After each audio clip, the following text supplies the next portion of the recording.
Ito na. So maraming bikes, tatlo lang kami. So 1, 2, 3, 4, 5, 6. Ito palagay ko mukhang matino. So you have to inspect the bike before you rent it. Check the tires, check the pedals, check the brakes, batteries, 4 bars, stand, okay naman, gulong, okay naman. Ito na yung app. So pagkatapos mo mag-register and everything, yan ang lalabas. Makikita mo dyan yung mga available na ports nitong Chari bike.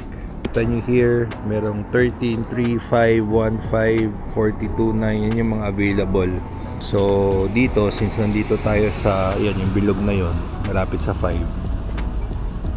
So yan yung pwede natin i-rent.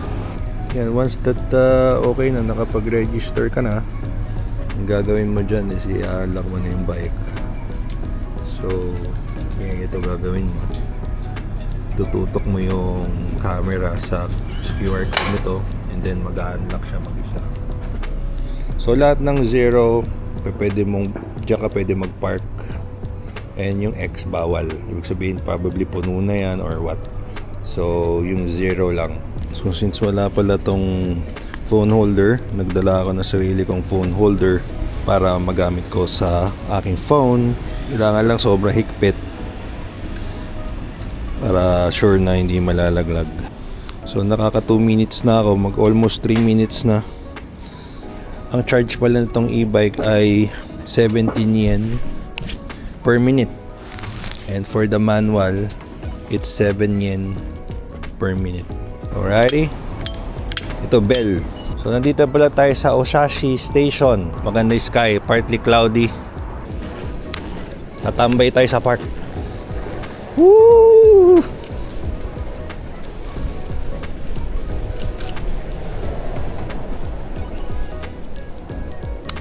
Lamig sa kamay.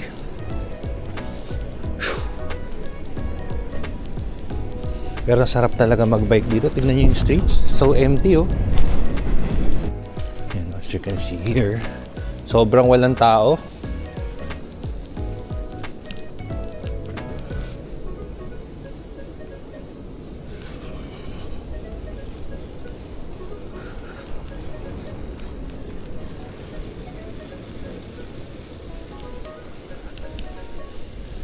Left.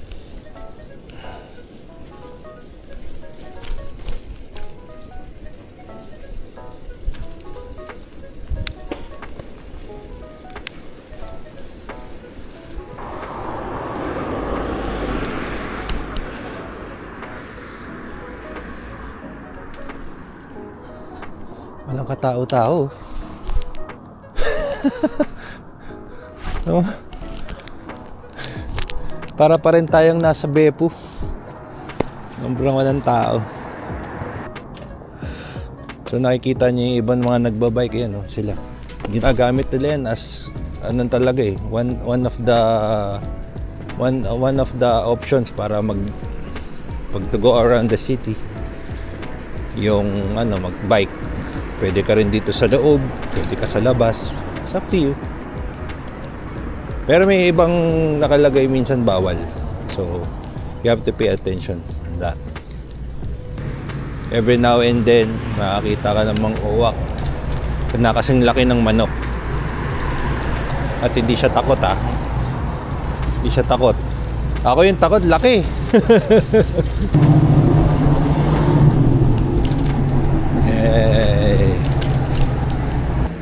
Ito yung isang part ng Fukuoka na halos puro buildings, convenience stores, halos walang tao.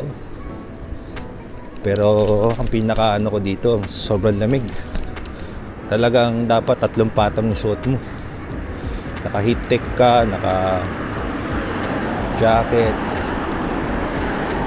naka gloves, naka beanie hat. Sobrang lamig. Yung mga trees, ganyan yung trees niyan because winter kasi ngayon. So wala yan masyadong bunga. Ginkgo trees ata ito eh. Yung kulay yellow. So pagka winter, madalang yan. Kasi ano, kung gusto mo talagang makita yan, autumn, mga month of October, yan, isa sa mga pwede mong sulian yan. Maraming cherry bikes. As long as that may slot, pwede mo maisoli. Yan, may mga slots po. Dito hindi ka pwede rin magmadali kasi ang lamig. Ang lamig pagka nang madali ka. Ito, niya natin itong ginawa syempre para ma-explore pa natin ng mabuti itong Fukuoka. Kasi kung magbabas tayo, minsan hindi natin masyadong feel. Hindi kagaya pag nagbabike tayo, ibang excitement, iba yung adventure pag nagbabike.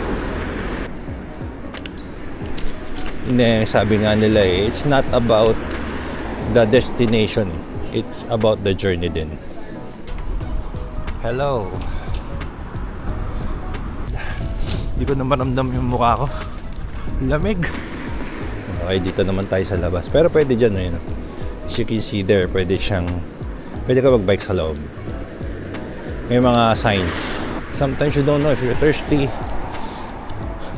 Pero pansin ko dito, pag malamig talagang iba yung skin natin, nagda-dry. Bihira ka rin mauhaw.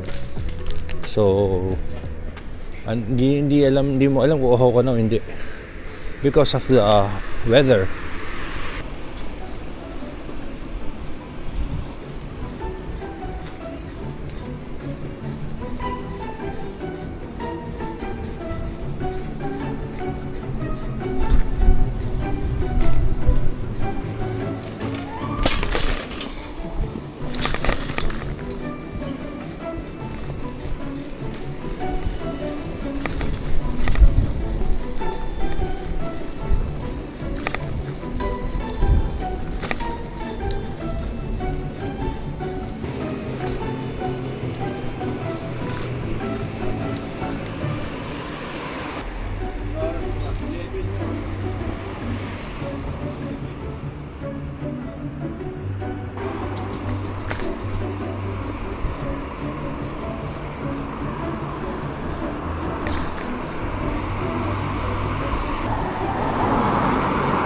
Hirao Memorial Park. Pindutin mo ya. Okay, we're now here at the park.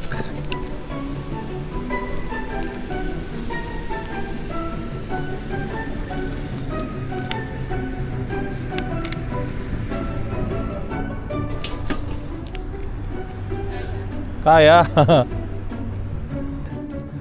Diyos ko, napakatahimik.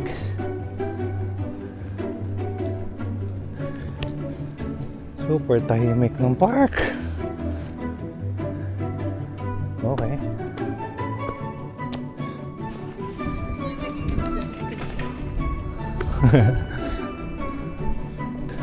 Hey!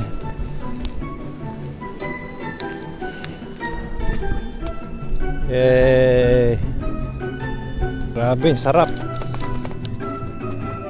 Woo! Thank you, Lord. Maraming salamat. Alrighty, so dito ko natatapusin ang ating vlog for today. Dito sa Osasa Park, dito sa may Fukuoka, Japan. And I hope that maging maganda ang ating taon, this 2026. I hope that you got something out of this, and I hope na nag-enjoy kayo on today's episode. And I hope to see you all again on the next video. Goodbye.